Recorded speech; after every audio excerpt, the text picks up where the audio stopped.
అన్ని రకాల వస్త్రాలపై up to 70% discount. నమస్తే, బ్లాక్ అండ్ వైట్కి స్వాగతం. ఈరోజు మా అతిథి లెజెండరీ యాక్టర్ కోట శ్రీనివాసరావు గారు. నమస్కారం సార్. నమస్కారం అండి. కోట శ్రీనివాసరావు లెజెండరీ యాక్టర్ అంటే అసలు ఏమిటండి? ఒక చరిత్ర క్రియేట్ చేసిన నటుడిని లెక్క. అదే తెలుగులో ఇంచుమించు అర్థం నాకు తెలియదండి. నిజంగా తెలియదు. మిమ్మల్ని మీరు తగ్గించుకుని మాట్లాడుతూ ఉంటారు. చెప్పాలంటే మీ హుందాతనానికి అది ఒక నిదర్శనం చెప్పవచ్చు. ఒక సాధారణ బ్యాంకు ఉద్యోగి కోట్లాది మంది తెలుగు ప్రేక్షకుల మనసులను దోచారు. ఇది మీ ప్రస్థానం ఎలా మొదలైంది సినిమాలో? నేను అసలు సినిమాకి ఎప్పుడు ప్రయత్నం చేయలేదండి. మీరు నమ్మండి నమ్మకపోండి. ఓకే. నేను ఎప్పుడు సినిమాకి ఎప్పుడు ప్రయత్నం చేయలేదు. అంటే నాకు ఈ భయం, ఏదైనా నలుగురితో చక్కగా బ్యాంకులో పనిచేస్తున్నాం, 10 మందితో మంచి ఉద్యోగం, పిల్ల జల్ల అంతా బాగానే ఉన్నాం హాయిగా, ఎందుకు దీన్ని పాడు చేసుకోవడం? తీరా వెళ్ళి అక్కడికి వెళ్ళిన తర్వాత ఏమంటే వేషం ఉందంటే కింద పోయి చూసి నీ మొహం ఎప్పుడన్నా అద్దంలో చూసుకున్నా ఉంటారా అంటారేమో అని భయం. అది నాకు అనిపించుకోవడం నాకు ఇష్టం లేదు. చక్కగా నాటకాలు నాకు మొదటి నుంచి అలవాటు. 26 సంవత్సరాలు నాటకాలు వేశాను. ఓకే. అంటే ఒక 20 సంవత్సరాలు గట్టిగా మంచి మంచి వేషాలు వేసి పేరు తెచ్చుకున్నాను. జంధ్యాల గారు నాకు పెద్దవాడి నుంచి బాగా చిన్నప్పటి నుంచి బాగా తెలుసు, కాలేజీ రోజుల నుంచి. సుబ్బరాయ శర్మ గారు, జంధ్యాల గారు, ఇలా చాలామంది, శ్రీదత్ గారు, వీరందరూ కూడా నాకు బాగా పరిచయం. సుత్తి వీరభద్రరావు, వీళ్ళందరూ. మన జంధ్యాల గారు ఎప్పుడన్నా హైదరాబాద్ వచ్చి ఏదైనా నాటకం వేస్తున్నా, సినిమా ఏదైనా తీస్తుంటే కోట రావయ్య సరదాగా 2-3 సీన్లో వేషం ఉంటుంది, సరదాగా వేయని అడగడం. అలా ఏదైనా 1-2 సినిమాలు, ముందు 4 సినిమాలు చేశాను. ఒక మంచి వేషం, పెద్ద వేషం చేసింది ఏంటంటే కుక్క. అది కంప్లీట్ తెలంగాణ మాండలికం మీదే ఉంటుంది. అంటే ఆ రోజుల్లో ఇందిరాగాంధీ గారు ఈ 20 పాయింట్ ఫార్ములా అని పెట్టి చాలా హడావిడి చేశారు. మంచి పని కూడా. దానికని ముందు అసలు నన్ను సెలెక్ట్ చేశారు. దాంట్లో నేను దేశరాజ హనుమంతరావు గారు, నేను, సుబ్బరాయ శర్మ గారు, ఇంకో ఇద్దరు, తర్వాత మన తెలంగాణ శకుంతల గారు అన్న పోయింది పాపం ఆవిడ, ఇలా చాలామంది, దేవదాస్ కనకాల గారి భార్య లక్ష్మి గారు, వీళ్ళందరూ కూడా యాక్ట్ చేసేవారు. అలా అలా అలా సినిమా అంటే వచ్చిందండి. సరే, తర్వాత నా జీవితం ఏంటో మీ అందరికీ తెలిసింది. ఇప్పుడు మీ పాత్రలు ఇంచుమించు ఒక 2-3 జనరేషన్ మీద బాగా ఇంపాక్ట్ చూపించింది. మా జనరేషన్లో బాగా కనెక్ట్ అయిన పాత్ర ఏంటంటే అహన పెళ్ళంటలో పిసినారి పాత్ర, జంధ్యాల గారు డైరెక్షన్లో. అంటే ఆ సినిమా మాత్రం సినిమా ఉన్నంతకాలం ఉంటుందండి అది. తర్వాత అన్నిటికంటే ఏమిటంటేనండి, అప్పటికి ఇప్పటికి తేడా. అప్పుడు హాస్యం, ఇప్పుడు కామెడీ. ఏముంది తేడా?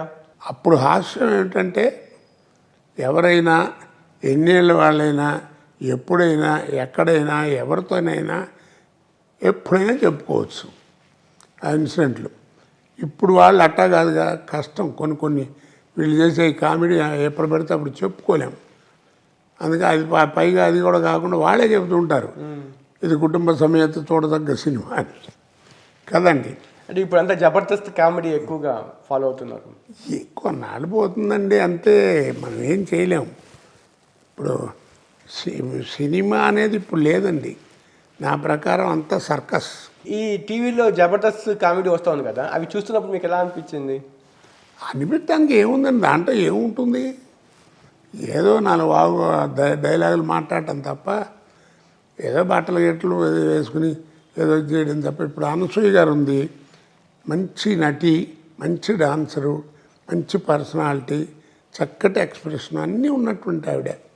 మరి ఆవిడ చూడండి, మరి ఆ ప్రోగ్రాంలో ఆ డ్రెస్సు కొంచెం నాకెందుకు నచ్చదు. డ్రెస్సుగా చక్కగా మామూలుగా ఉంటే అలాంటి అందమైన ఆవిడ ఎట్లా వస్తే చూడరండి, చక్కగా చూస్తారు కదా. ఇప్పుడు రోజా గారు దాంట్లోనే అదే ప్రోగ్రాం వస్తే చూడట్లా.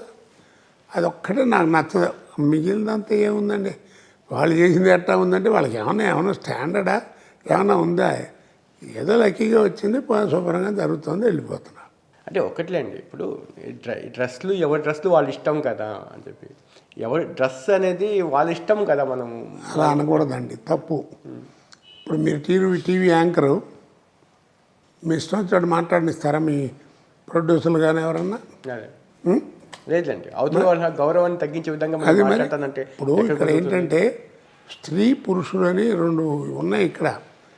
ఆవిడ మీద గౌరవం ఉంది కాబట్టి అటు లేకుండా చక్కగా చేస్తే బాగుంటుంది అన్నాను. అటు చేస్తే ఏముంటుందంటే ఆన్సర్ లేదు. అవును, మీరు వయసులో బాగా ఉన్నప్పుడు ఎన్నో సినిమాలు చేశారు, కానీ ఆ సమయంలో వివాదాలు ఏం రాలేదు. ఇప్పుడు వయసు మీద పడినప్పుడు ఎక్కువ సినిమాలు చేయనప్పుడు ఎక్కువ వివాదాలు ఎందుకు వస్తున్నాయి సార్? నా మీద ఏం వివాదాలు వచ్చాయి?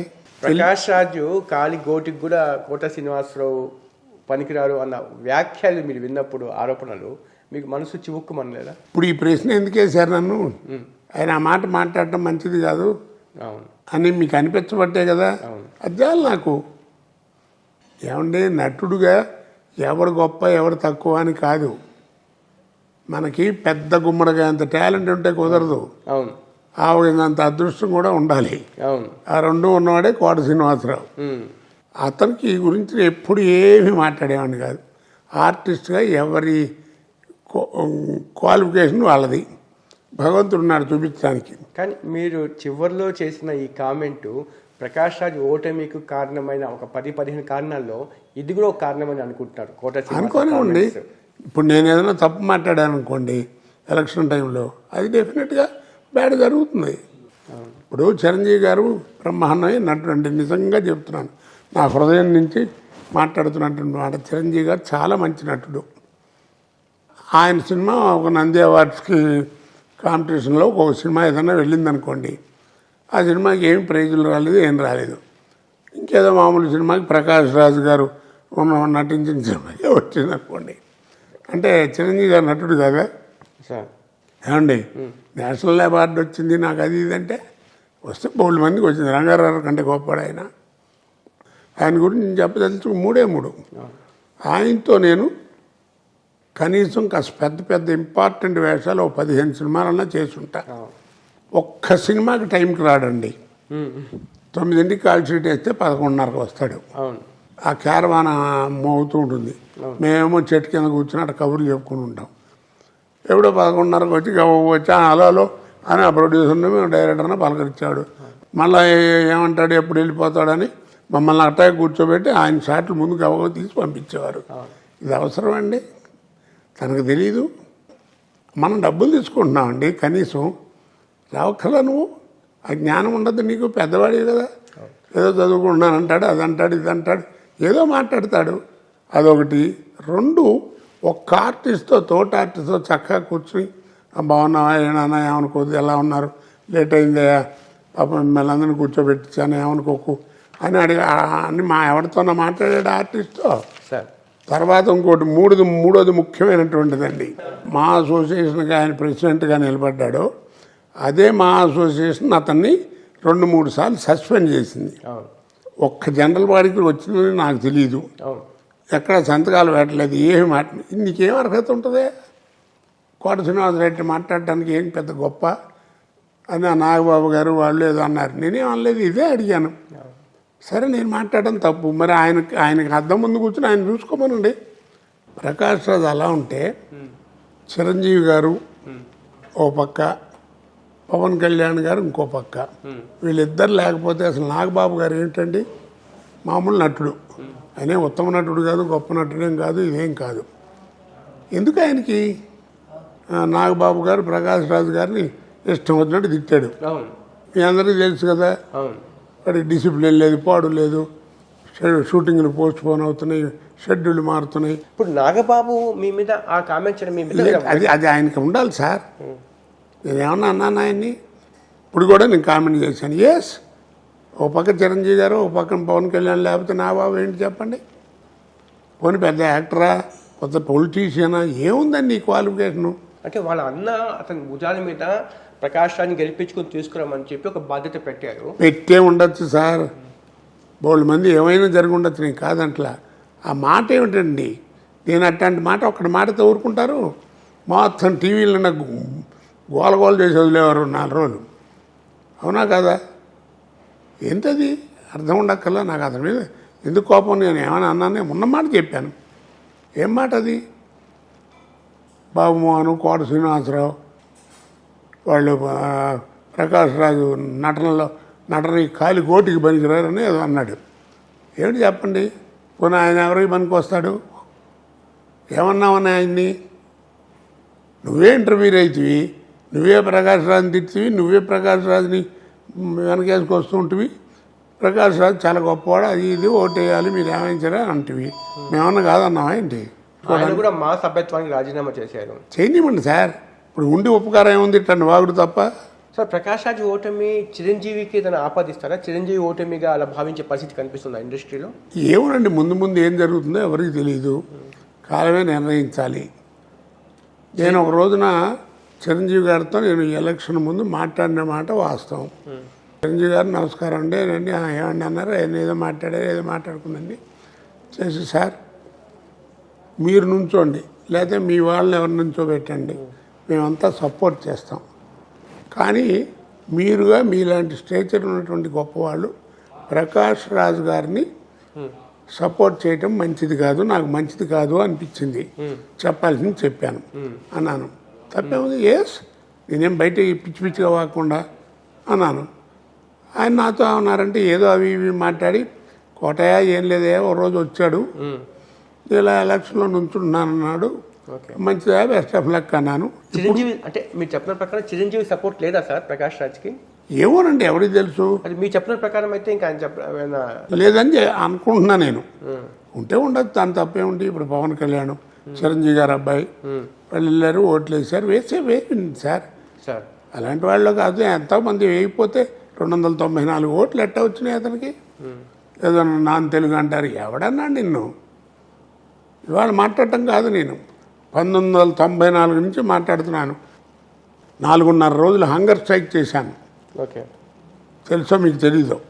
అప్పట్లో హైదరాబాద్ వచ్చిన కొత్త ఇండస్ట్రీ, ఓకే, మెడ్రాస్లో ఉండే యూనియన్లు ఇవన్నీ కూడా అక్కడ హెడ్ వాళ్ళు పుచ్చుకుని తొందరగా ఒకటి నిర్ణయం చేశారు. ఓకే, మీ హైదరాబాద్ వాళ్ళకి ఎవరికి మెంబర్లుగా చేర్చుకున్నా తప్ప వాళ్ళకి పెద్ద వర్క్ రాదు, నేర్చుకోవాలి, ఆ నేర్చుకున్న తర్వాత చూద్దాం. కాబట్టి ఫైటర్లు కానీ డాన్సర్లు కానీ ఎవరైనా సరే 4 చొప్పున వాళ్ళని మిమ్మల్ని నిల్వ చేస్తాం, వచ్చి చేసి నేర్చుకోండి అని చెప్పి మొదలెట్టారు. దానికి నేను ఇష్టట్లే, నువ్వెవడో చెప్పడానికి? ఊరికే కబుర్లు కాదు, చేశాడు అయినా ఏమన్నా చేశాడా? అమ్మాడంటే ఇవన్నీ చేయాలని ఆత్మ ఉంది, ఆత్మ ఎవరికి లేదు. సార్ రిజల్ట్ చూసిన తర్వాత ప్రకాష్ రాజ్కి వ్యతిరేకంగా చాలామంది ఏకమయ్యారు అని అనిపిస్తూ ఉంది. నందమూరి కుటుంబము బాలకృష్ణ సపోర్ట్ కూడా మంచు విష్ణుకే ఉన్నట్టుగా అనిపించింది. మీరు ఏమంటారు సార్? క్లియర్గా తెలుస్తోంది కదా, లేకపోతే మంచు విష్ణుకి అన్ని ఓట్లు ఎట్ట వస్తాయి? సార్ బాలకృష్ణ వీళ్ళందరూ ఏకం కావడానికి మంచు విష్ణు వైపు కారణం ఏంటి సార్? అంటే మెగా ఫ్యామిలీ యొక్క ఎక్కువగా పెరిగిపోతూ ఉంది మోనోపలి తెలుగు ఇండస్ట్రీలో, అందుకోసం వీళ్ళందరూ ఏకమయ్యారంటారా? లేకపోతే కేవలం ప్రకాష్ రాజ్ని వ్యతిరేకించాలని చెప్పి వీళ్ళందరూ ఏకమయ్యారంటారా? ఏది ఏమైనా ఒకటి మాత్రం ఖాయమండి, ప్రకాష్ రాజు ఎలక్షన్లో నిలబడటం వల్లే ఇదన్నీ వచ్చినాయండి ప్రస్తుతం ఈ సంవత్సరం ఈ ఎలక్షన్కి మాత్రం. ఏమండి, అలాగే ఇప్పుడు ఏదో మోహన్ బాబు గారు ఏదో పోస్టల్ బ్యాలెట్ మీద మోసం చేశాడు, తప్పు చేశాడు అంటున్నావు. అది నాకు నీకు అందరికీ మైక్ పట్టుకుని చెప్తే సుఖం, వెళ్ళి శుభ్రంగా ఆయనతో కూర్చొని ఏమండి తప్పు కదా అని అడగండి. సార్ మీకు చిరంజీవి తెలుసు, మోహన్ బాబు తెలుసు. మోహన్ బాబు ఆర్టిస్టులతో డీల్ చేసే విధానం అంత హై హ్యాండెడ్గా ఉంటుందా సార్? అంటే ఇప్పుడు ప్రకాష్ రాజ్ ప్యానల్ వాళ్ళు అంతా అన్నారు కదా, మాకు తిట్టాడు, అమ్మ బూతులు తిట్టాడు, మా అమ్మల్ని తిట్టారని చెప్పి, అలా ఉంటుందంటారా? నాకు తెలిసి మోహన్ బాబు కోపిస్ట్ అండి, కానీ మంచి మనిషి అండి, మంచి మనిషి, ఎవరికి హాని చేసే రకం కాదు. కాకపోతే ఏంటంటే కొంచెం మాట కర్కశంగా ఉంటుంది, చాలా కర్కశంగా ఉంటుంది. ఇప్పుడు నేను సీనియరు, ఇప్పుడు కొద్దిగా గొప్ప సర్వీస్ ఉన్న ఎక్స్పీరియన్స్ ఉన్నాను కదా, నా మీద కోపం వచ్చింది అనుకోండి, కోట ఏంటి పిచ్చి పిచ్చిగా నువ్వేం లేట్గా వస్తున్నావు, సరిగ్గా రావేంటి, కొట్టానంటే మొహం బయలుపోద్ది అంటుంటాడు. మీతో కూడా మామూలుగా అంటుంటాడు, నన్నే కదా అందరినీ అంటుంటాడు. మరి అందరూ నీకొక్కడికి ఎట్టా వచ్చింది పోటుగాళ్ళగా? నేను 4 సార్లు 5 సార్లు చెప్పాను, మోహన్ బాబు గారు మీరు ఏదో సరదాగా ఉంది కాబట్టి మనందరం కలిసి ఉన్నాం కాబట్టి ఒక అన్నయ్య తిట్టాడు అనుకుని ఊరుకుంటున్నాను తప్ప ఎందుకంటే తిట్టుకుంటారు, ఎవడో వినేవాడికి బాగుండదని సరే, చెప్తూ ఇప్పుడు దాసనారాయణరావు తర్వాత ఖాళీ అయిన పెద్ద మనిషి కుర్చీలో మోహన్ బాబు కూర్చోడానికి అర్హుడా, చిరంజీవి కూర్చోడానికి అర్హుడా సార్? ఎవరికైనా అర్హత ఉంది సార్. మీ దృష్టిలో చెప్పండి సార్. మురళీమోహన్ పనికిరాడు, ఏమండి ఆయన కృష్ణరాజు గారు యాక్టివ్గా లేరుగా.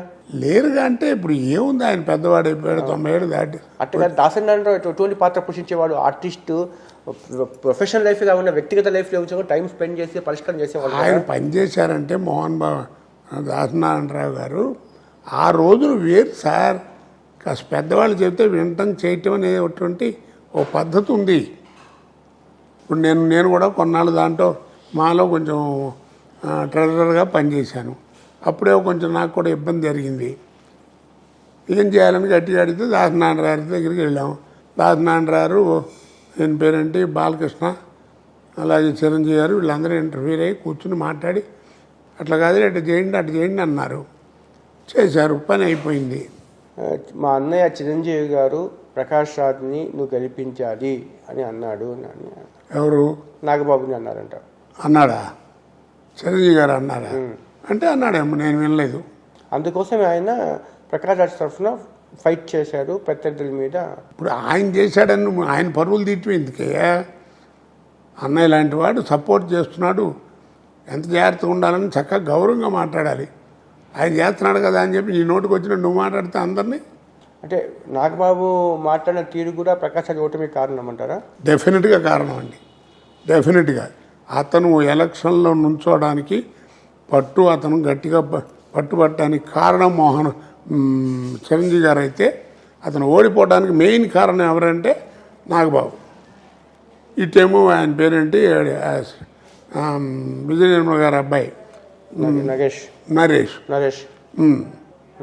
ఊరికే సుత్తివాగుడంతా వాగి ఇప్పటికే మాట్లాడుతూ ఉంటాడు. నేను శ్రీకాంత్కి ఓటేశాను, గెలిపించుకున్నాను, నేను ఎవరికి చెప్పుకోవాలి? ఇప్పుడు నేను రిజైన్ చేశాను వేస్తున్నానంటే. మీరు శ్రీకాంత్ ఓటేశారు సార్? వేశానండి, ఎవరన్నా వేయలేదని. మోహన్ బాబుకి నాకు ఉన్నటువంటి అనుబంధం చాలా గొప్పది, దాన్ని కూడా విస్మరించేశాను. మిగతా వాళ్ళకి ఎవరికి వేశారు? నా ఇష్టం వచ్చిన వాళ్ళకి అతనికి చెప్తున్నానండి, అతను రిజైన్ చేశాడు కాబట్టి. ఓకే, కాదండి అట్లా పిచ్చిగా మీరు ఏదో నేను పడలేను గెలిచాను కిందసారి నరేష్ అట్టు మాట్లాడు వాగాడు, ఇన్సల్ట్ అయిపోయాను, ఏదో డబ్బులు తిన్నా అన్నాడు. వాడు ఉండగా నేను పని చేయటం ఎందుకు ఉంచున్నావు? మరి ఒకవేళ వాడు గెలిస్తే పని చేయాలి కదా అనే జ్ఞానం నీకుందా లేదా? మరి నువ్వు ఎందుకు ఉంచున్నావు? నువ్వు మంచి ఆర్టిస్ట్వి, మంచి కష్టపడి పగలు రాత్రి పని చేస్తావు, 10 మందికి ఏదైనా ఉపకారం చేస్తావు అని ఫీలింగ్తో నీకు ఓటేశారు, గెలిపించారు. ఇప్పుడు వాళ్ళు ఎవరికి చెప్పుకోవాలి? రేపు ఏదో ఇంకోటి వచ్చి ఓ చక్రాయి కానీ ముక్కాయి కానీ పెడతారు, దాంట్లో వాడికి ఏం తెలియదు, ఏం పెట్టదు, ఏం చేస్తారు? వీళ్ళందరూ ఏమైపోవాలి? అంటే కొంతమంది అంటారు సార్, నాగబాబుకి కల్మషం లేని మనస్తత్వం అని కూడా అంటారు. కల్మషం ఎవరికుంది? మాకుందా ఏంది? నేను శుభ్రంగా ఉన్నది ఉన్నట్టు మాట్లాడతాను, నా గురించి అందరూ అదే చెప్పుకుంటారు. నేను ఎప్పుడు మాట్లాడలేదండి, ఎలక్షన్ అయిపోయింది కాబట్టి మాట్లాడదు, తప్పట్ట మాట్లాడడం. ఎప్పుడు లేని విధంగా ఈసారి ఎన్నికల్లో క్యాస్ట్ ఎలివేట్ అయింది, అండర్ కరెంట్గా పనిచేసింది అంటారు. ఇదేంటి సార్ లొల్లి? అది ఉందా సార్ నిజంగా? అది ఉంది, దానికి ఇంకొక విషయం లేదు. కానీ నేను ఒక సామాజిక వర్గాన్ని గౌరవించుకుంటాను. ఎందుకు అంటే 195% వాళ్ళ ఫుడ్డే నేను 40 ఏళ్ళు తిన్నాను. మిగిలిన 5% రాజులు కానీ రెడ్లు కానీ అలాంటి వారు వాళ్ళందరూ పెట్టి పోషించారు నన్ను. 95% నేను తిన్నది కమ్మవారి ఫుడ్డే, ఓపెన్గా చెబుతున్నాను. ఆధునిక యుగంలో కాదు, ఇంకా మేము మధ్య యుగాల్లోనే ఉన్నాం అనిపిస్తూ ఉంది. ఆ కులం పేరుతో ఇంకా కులం కులం కులం కులం కులం సార్. ఇప్పుడు జనం ఎలా ఉన్నారంటే చెప్తే కోపం వస్తాయి, అయినా కానీ నేను చెప్తూనే ఉంటాను, చాలా ఇంటర్వ్యూల్లో చెప్పాను, సాధన తక్కువ వాదన ఎక్కువ. సాధన లేదు, వాదన మాత్రం చేస్తారు. రోడ్డుకి ఎడం పక్కన నడవండి అని కమిషనర్ ఆఫ్ పోలీసు వచ్చి చెప్పాడు అనుకోండి, సరే అనుకోండి, ఎడం పక్కన కుడి పక్కన నడిస్తే ఏమవుద్ది సార్? కుడి పక్క ఏమవుద్దని చెప్పాలా? నువ్వు ఎడం పక్క కరెక్ట్గా నడిస్తే నీ కుడి పక్క నడిస్తే ఏమవుద్దో నీకే తెలుస్తుంది. 20 గంటల పాటు మీరు ఎక్కువగా పనిచేసేవాళ్ళంట. ఉదయం 6 గంటలకు వెళ్ళి రాత్రి 2 గంటలకి కొంచెం పెరుగన్నం తిని పనుకునేవాళ్ళు, అంత పనిచేశారు. అలా అలా పరిగెత్తు ఉన్నప్పుడు ఫ్యామిలీ లైఫ్ని ఎలా బ్యాలెన్స్ చేశారు సార్? అదే కదండి, మీకైనా నాకైనా ఎవరికైనా సార్. ఆర్టిస్ట్కి టైం వస్తే టైం ఉండదు. అప్పుడు కనుక ఏంట్రా ఈ గోల, ఇప్పుడేంటి పని చేయటం, రేపు చేసుకోవట్లని బతికిచ్చామనుకోండి, ఉన్నది కాస్త పోద్ది. పని చేశాను రోజుకి 20 గంటలు కాదు, రోజుకి 3 స్టేట్లు పని చేశానండి. కాబట్టి ఆర్టిస్ట్కి టైం వస్తే టైం ఉండదు, లైఫ్ కూడా వాడి చేతిలో ఉండదు. సార్ మీ జీవితం గురించి కూడా చాలామంది తెలుసుకోవాల్సింది, నేర్చుకోవాల్సింది ఉంది. నిజంగా చాలా ఎంత గొప్ప వ్యక్తి అంటే కోట శ్రీనివాసరావు గారు. సార్ భార్య భర్తలు ఎలా ఉండాలి, ఆ అన్యోన్యత ఎంత ప్రేమగా చూసుకోవాలి భార్యకి అనేది చాలామంది మిమ్మల్ని ఉదాహరిస్తూ ఉంటారు సార్. ఎందుకు వచ్చింది అసలు వాళ్ళకి ఆ ప్రశ్న?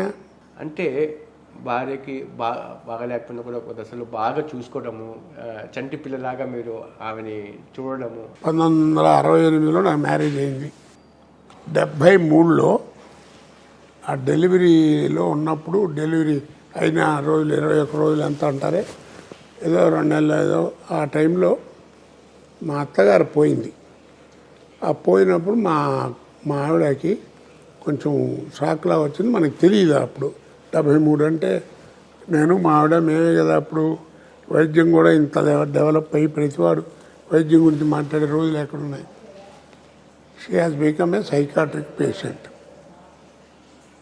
She doesn't know who am I for 30 years.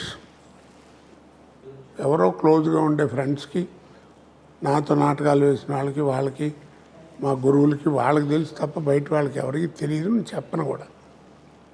ఇప్పటికి కూడా ఇప్పుడు కొంచెం కూతురుపడి కాస్త ఏదో పెద్ద వయసు వచ్చిన 72 దానికి ఏదో మాటలు ఉంటే బాగుండకపోవటం చేయటం ఇది సహజం కదా, వయసును బట్టి వచ్చేవి. మరి నేను ఓర్పుగా ఉన్నాను. నన్ను అందరూ తిడతారు, ఏమైనా అట మాట్లాడుతుంటే ఊరుకుంటావు ఏంటని. ఊరుకోక ఏం చేస్తాం?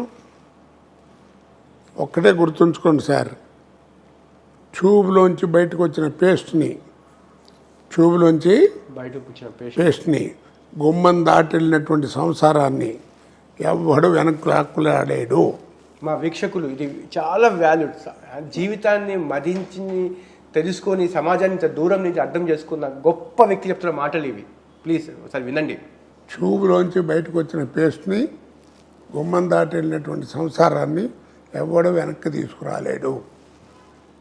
కోర్టులో కూడా నువ్వు విడాకులకు వెళ్ళినప్పుడు 6 నెలలు 7 నెలలు టైం ఇస్తారు. ఆలోచించుకోండి, చక్క ఎందుకు విడిపోతారు, పిల్ల పాపలతో చక్క హాయిగా ఉండండి అని చెప్తారు.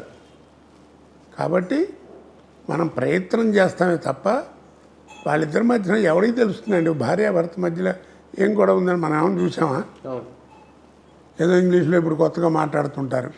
2-3 పిల్లలు పుట్టిన తర్వాత విడాకులు ఏమిటంటే ఏదో మైండ్ సెట్గా అలవట్లేదంట. ఏమిటి కలిసేది? 3 పిల్లలు పుట్టేదాకా 2 పిల్లలు పుట్టేదాకా తెలియదా? ట్యూబ్లోకి మళ్ళీ ఎక్కించాలనుకుంటే చేతికి అంటుంది తప్ప అది లోపలికి వెళ్ళదు. అట్లాగే ఈ సంసారం కూడా బయటికి అలరైపోద్ది తప్ప లోపల రాలేదు. కాబట్టి అది జాగ్రత్తగా ఉంచుకోవాలి. నా రెండో కూతురు షీజ్ ఎంకామ్ MED. బెజవాడలో నేను ఎప్పుడు రిక్షా ఎక్కలేదు, సరదా రిక్షా ఎక్కుదామని మా శంకరం, మా తమ్ముడు గారి కూతురు, అక్కడ మా అక్కయ్య గారికి, మా చెల్లెళ్ళ కూతుళ్ళు అందరూ కలిసి రిక్షా ఎక్కి సరదాగా వెళ్దామని. బెజవాడ బాగా ఐడియా ఉందా మీకు? అవును సార్, నేను విజయవాడ పనిచేశాను. ఆ లో బ్రిడ్జ్ ఉంది కదా, వీళ్ళు 1 టౌన్ నుంచి 2 టౌన్ వెళుతున్నారు. ఆ ఎదురుకుండా వచ్చే లారీకి ఏదో బ్రేక్ ఫెయిల్ అయిందట. ఆ డివైడర్ కూడా దాటి వీళ్ళ వ్యాన్కి కొట్టింది. కొడితే ఫస్ట్ స్ట్రోక్ వీళ్ళ దాటంతో దూరంగా పడ్డారు. ఆ ఇన్సిడెంట్లో 2-3 పోయారు కూడా. లక్కీగా అది బతికింది. ఆ యాక్సిడెంట్లో లగ్గు. ఆ తర్వాత ఎలా దీని జీవితాన్ని ఏడుస్తూ కూర్చున్నామని.